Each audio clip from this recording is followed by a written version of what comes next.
गोड़ लागतानी भोजपुरिया समाचार में और स्वागत बटुए। आज भोजपुरिया समाचार पहुंचल बटुए ब्रह्मपुर प्रखंड के एगो ऐसन गांव में जहां घटना आ दुर्घटना कैलस केहू आ सजा भोगता केहू। जी हाँ, ऐसने एगो घटना घटल बटुए। मामला आयल बटुए ब्रह्मपुर प्रखंड के चंद्रपुरा गांव में, जहां एगो डीएसपी साहब अपना मन से बियाह कर लेलन। बियाह कैला के बाद छोड़ा छोड़ी भी हो गईल आ ओकर भुगतता लोग, उनका घर के लोग। आज भोजपुरिया समाचार दिखाई कि कैसे भुगतता लोग। एह पर वकील साहब के का राय बटुए, इ सब कुछ बतावल जाई, लेकिन तनी सा विस्तार से हमरा भी एगो कागज बा। यह कागज में कुछ डिटेल बा जौना के हम बता रहल बानी। आ ध्यान से खबर के देखब आ साथे साथे हमार निहोरा रही जिला के कप्तान नीरज कुमार सिंह से आ साथे साथ जिलाधिकारी अमन समीर साहब से कि कम से कम यह पीड़ित परिवार के न्याय मिले। ई ना कि देखला के बाद रौरा सभे असही चपोती के जैसे किताब चपोती के धइल जला ध दी तो फिर न्याय ई परिवार के ना मिली। मामला का बा विस्तार से जान ली। ई परिवार हटुए विश्वनाथ प्रताप सिंह के। ई परिवार रौरा सामने दिखावल जा रहल बा विश्वनाथ प्रसाद के हटुए। इनका परिवार में लड़का रहे लोग। यह लड़का में एगो लड़का रहन डीएसपी साहब, जिनकर नाम रौरा सबके बता दिहल जाता। उनकर नाम कमलाकांत प्रसाद। इनका के पढ़ावे खातिर इनकर बड़ भाई खोआ बेच के पढ़ैले। दवाई बिना बेचारे दुनिया से चली गईले। बियाहो कर ले डीएसपी साहब पटना रहे लगले। वो ये बिल्डिंग पीट ले। बिल्डिंग पीटला के बाद बियाह कर ले आ बियाह कैला के बाद छोड़ा छोड़ी भी हो गई। अंत में स्थिति ऐसा आइल कि उनका ऊपर एगो केस लदा गई, जौन के सबसे खराब केस कहल जाला पॉक्सो केस, नाबालिग के साथ गलत करे के। अब बताई डीएसपी साहब गलती करस आ भुगतस से परिवार के लोग, ई कितना बड़ा दुर्भाग्यपूर्ण बटुए। केस 2021 में भइल, लेकिन एकरा पहले ही ई घर परिवार के बंटवारा बजाबते सब जज वन के डुमराव में भइल, माने बंटवारा हो चुकल बटुए। एक वो बंटवारा में साफ साफ ही दर्शावल गईल बा कि जौन पैतृक घर बटुए एहिजा से कौनो मतलब डीएसपी साहब के नइखे। उनकर जौन संपत्ति बंटवारा में निकलल उ पटने रहल, लेकिन अब कुर्की करे खातिर पटना से टीम पहुंचती है। केकर दबाव बा, का दबाव चलता, का सुशासन के सरकार भरे वाली नीतीश सरकार इहे न्याय करी। आज भोजपुरिया समाचार सब कुछ दिखाई, लेकिन सबसे पहले बातचीत कइल जाओ एगो वही घर के औरत से। का कहतरी, का कहब चाची रोरा? हम ये कहत हनी कि जब से शादी भइल बटुए हमारा भाई साहब के, तो कौन भाई साहब के? डीएसपी साहब के। तो भाई अब कहाँ रहो, तो कसाई हो गइल? हाँ, कसाई हो गए। हाँ। बाकी नाता में है नु। त उहे बात बटो कि बिना मन से बियाह कैनी। अब मन से बियाह कई के आ फिर 2 बरिस छोड़ दिहली। अब नौकरी हो गई तो फिर आ गईली। अब एक बाद में नौकरी हो गई तो आ गई। तो अब माई बाड़ी भाई बाड़न लोग बड़ा पसेना से पढ़ौले बाड़न लोग। ये बकरी बेच बेच के हमारा अम्मा जी जैसे सास बाड़ी बेच बेच के पढ़ौले बाड़ी। माई के तो देखेबे करब और भाई लोग के देखे तो करा कहे के मतलब बटुए कि का करे जाता है, पैसा देवे जाता है। तो जब बंटवारा हो गइल बन उनकर, हाँ बंटवारा हो गइल एजा नइखे नु ना, तो वो शक करतड़ी कि माने हम पैसा उ देवे खातिर जाता बजावतरी पैरवी वाला है का जी? हाँ पैरवी जैसे कि हमरा जेठ के छोड़ देले बाड़ी आ छोड़ के दोसरा एगो अथु के धैले बाड़ी। जादी कुल बात मत कहीं कहीं धइले होकर धैले बाड़ी, सुनी ना। आ उनकर के उनकर पावर में सब ई कुल केस होना ताड़ी। कि जैसे कि भाई साहब के गलत जैसे कि हम लोग दुकान करे हैं तो 10 गो ग्राहक आएगा नो। तो ऐसा ही जैसे साहब है तो 10 गो आदमी तो साहब भी अबे करेगा। तो शक कर लेती है कि फलाना से बात करते हैं, चिलाना से शक करे। उसका मैडम, किसका मैडम? तनुजा। कौन है तनुजा? उसका आइफ है, डीएसपी साहब के आइफ है। अच्छा। बहुत गंदी वो औरत है। कोई भी आता है उसका ऑफिस में तो शक करती है कि इससे फांसी है, उससे फांसी है। अब बताइए कि बड़ा बड़ा अफसर में जैसे कि दाई रहबे करेगा। भौजाई लगब ना, हम भवा है। हाँ भवा है, छोटा छोटा भवा है जा। उ बड़े भैया हने हमको।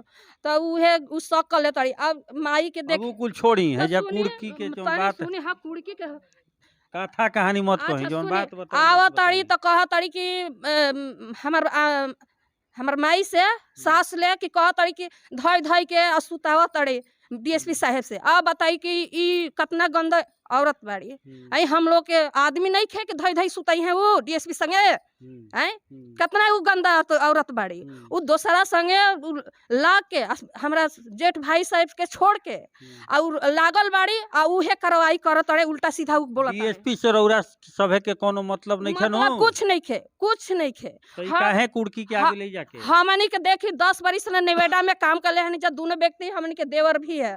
अच्छा। देवर और काम कैले बा। अब सियान लड़का लड़की हो गल तो हमनी के कहनी जा कि शादी उदी करे के बटुए, तो हमनी के गांव पर हमनी के रोजी रोटी हमनी के कहनी जा। डीएसपी साहब के तो नाव निशान नहीं के कैले बाने। डीएसपी साहब उनकरे के कैले बाने, अपना पत्नी के कैले बाने। वो जे घर बनौले बाने, वो जे के मुंह नहीं के देखले आदमी पटना में कि कैसन घर बनल बटुए। हाँ, भाई भी नहीं खन देखले ना हम देखले भाई। बिना देखले बंटवारा कर देनी जा। देखले होकब तब न बंटवारा ना हम देखले ना कि ओइनिए कर कुल कैले बाने। आ उ समेट लेले बाड़ी कि अथु हो गेल बटुए में। ई है बात बटुए। हां रउ लइको फइका बा। हाँ, हमरा लड़का बाड़े, लड़की बाड़ी लोग, लड़की बाड़ी तो लड़की एगो ससुराल चल गई। ससुराल उनकर शादी में आइले तो गांव घर आदमी ऐसे ले पैसे ले तो कह तड़ी कि ना ये करे जामल हटुए डीएसपी साहब से। ई काहे ना कहे, काहे ना कही। वो इतना गंदी औरत है नो सर, का कहे के बताई। तो ऐसे काम चल रहा, हमनी के बीमार हो गल बन, उनका डरे डरे ऐसे ऐसे काम चलेला हैं। पावर के यूज होता है, पावर के यूज कर तड़ी, मर्द के छोड़ देले बड़ी, पावर के यूज कर तड़ी, दूसरा मर्द संग रह तड़ी। इतना बात कहब तो महाराज लगा फिर केस हो जिए। केस कैसे हो जाई, केस कैसे होई। की होखे के आगे। अच्छा तो सुनी तो इहे बात बा। वो साहेब जी बाणे दूसरा संग रह तड़े, उहे उल्टा पलटा केस कर तड़े हमनी के। कौन साहेब? अब पता नहीं कौन जे एगो ओ जे साहेब एगो धैले बाड़ी। बड़ साहेब? हाँ, बड़ साहेब हर बाड़े। डीएसपी से बड़ साहेब? हाँ, पता नहीं के ह के ना हम नहीं जानत। तो यही बात बटे सर कि हमन के तबाह कैले बड़ी, हमन के डर डर के मारे। अच्छा ई बताई कि सबसे बड़ साहेब तो जाके मुख्यमंत्री बने नीतीश कुमार, का विनती करब नीतीश कुमार से, का कहब? विनती मैंने उसे नीतीश कुमार से नहीं, अब पता नहीं कौन सर हने। नीतीश कुमार ले का कहब, न्याय मांगो। हाँ, न्याय मांगब कि हमके काहे ऐसे औरत आरोप लगाती है। हम लोग के काहे आरोप लगाती है, हम लोग छोटा छोटा है, उसे वो बाड़ी है। वो सबसे कहती है कि वो जैसे हम भवा है, हम लोग छोटा छोटा है, 3 आदमी है, हमरा देवरानी है।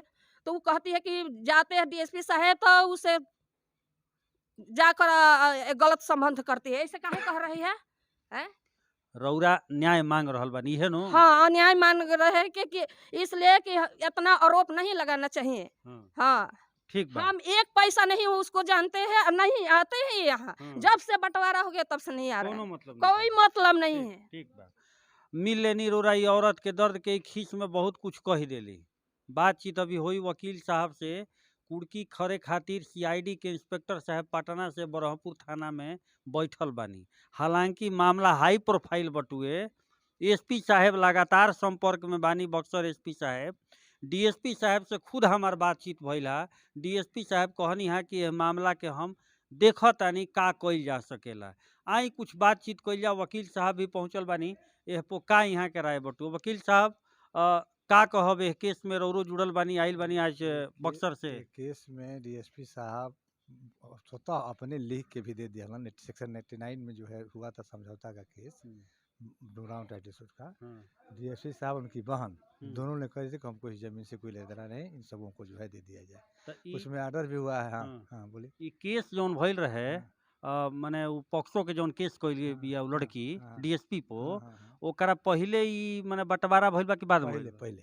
अच्छा, पहले 21 में तो केस हुआ है, बंटवारा जो 19 में हो गया।